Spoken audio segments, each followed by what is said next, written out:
మలిక్ స్వష్బక్లర్, తెలుగులో చెప్పాలంటే మలిక్ జులాయి. ఈ జులాయి అన్న పదం కూడా ఇప్పుడు గొప్ప పదం అయిపోయింది కాబట్టి నో కామెంట్స్. ఈ పేరుతో యూట్యూబ్ ఛానల్ పెట్టుకొని ట్రావెల్ వీడియోలు చేసే పెద్ద మనిషి ఒకడు ఉన్నాడు. ఒకడు ఉండేవాడు అంటాం కరెక్ట్ పదమేమో. ఇక్కడ అక్కడ చేస్తే ఫాలోవర్స్ రావడం లేదనే ఏంటో ఏదో దేశం వెళ్దామని టర్కీ వెళ్ళి అక్కడ లేడీని గైడ్గా హైర్ చేసుకున్నాడు ఆ చుట్టుపక్కల ప్లేసులు చూపించడానికి. ఇక్కడ దాకా బాగానే ఉన్న ఆ గైడ్తో ఆ అమ్మాయికి అర్థం కాని హిందీ భాషలో నీచమైన కామెంట్లు చేస్తా, అక్కడ షాపుల్లోకి వెళ్ళి వాళ్ళని పిచ్చి పిచ్చి డిమాండ్లు చేస్తా మన దేశం పరువు తీసేశాడు. మన వాడుక భాషలో చెప్పాలంటే అచ్చోసిన ఆంబోతులాగా అక్కడికి వెళ్ళి బిహేవ్ చేశాడు.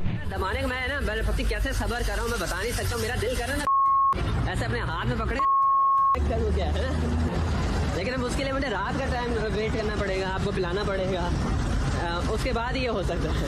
Yeah, let me see the Indian flag over here. Yeah, lots of flags over here. Where is the Indian flag? No Indian flag. కానీ ఈ కాలంలో ఒక భాషను తర్జుమా చేయడం ఎంతసేపు? అటు తిరిగి ఇటు తిరిగి మనోడు ఎవ్వారం టర్కీ పోలీసులకు తెలిసి తీసుకెళ్ళి లోపలేశారు. అతను పబ్లిక్ అపాలజీ చెప్పి అన్ని వీడియోలు డిలీట్ చేసుకున్నాడు. ఇక్కడ చెడ్డ పేరు వచ్చింది అతనికి కాదు, మన దేశానికి.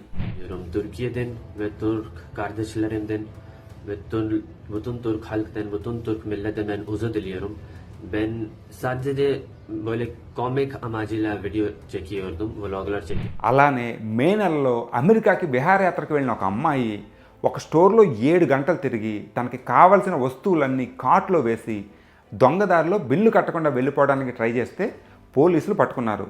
ఆ వీడియో వైరల్ అయ్యి పరిస్థితి ఎక్కడ దాకా వచ్చిందంటే యూఎస్ ఎంబసీ వాళ్ళు ఇన్వాల్వ్ అయ్యి మా దేశంలో ఇలాంటి పనులు చేయడం నిషేధం, నేరం, వీసా క్యాన్సిల్ చేస్తామని ఒక అడ్వైజర్ ఇష్యూ చేశారు. దొంగతనం చేయడం తప్పు, నేరం అని వేరే దేశపు ఎంబసీ మనకు చెప్పాల్సి వచ్చింది.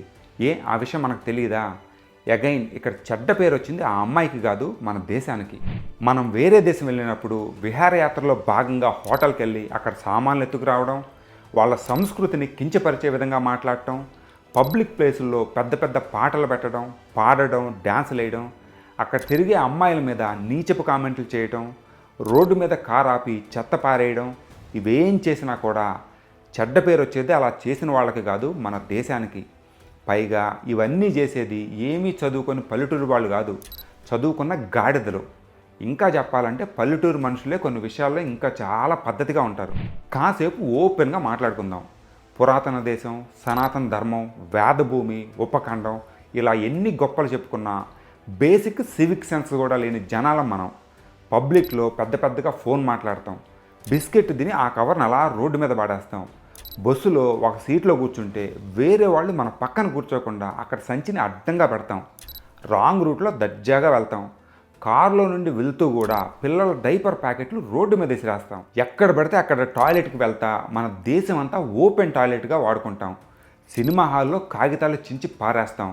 రోడ్డు మీద వెళ్ళే అమ్మాయిల మీద వెకిలి కామెంట్లు వదులుతాం. పండగల పబ్బాల పేరుతో తాగి రోడ్డు మీద చిందులేస్తాం. పర్యావరణాన్ని విధ్వంసం చేస్తాం. ఇవన్నీ తప్పని ఎవరన్నా చెప్తే వాళ్ళ మీద పెద్ద పెద్ద నోరేసుకుని ఎగబడతాం. అంతేగాని మనం మాత్రం మారం.